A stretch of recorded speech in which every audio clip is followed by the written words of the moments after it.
অনেকদিন যাবৎ একটা ইয়ারফোনের প্রয়োজন অনুভব করছিলাম, কিন্তু সময়ের অভাবে যাব করে আর যাওয়া হয়নি।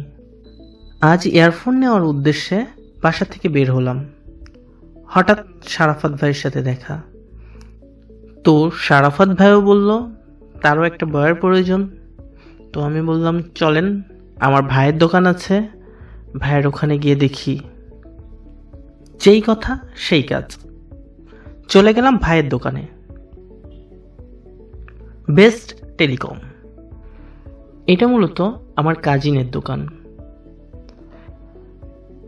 এখানে মূলত অ্যাডভান্সের সকল মালামাল সহ বিভিন্ন প্রকার ইয়ারফোন, স্পিকার, মোবাইলের protector glass, charger, charging cable, ট্রাইপার, বয়া, ব্যাটারি সহ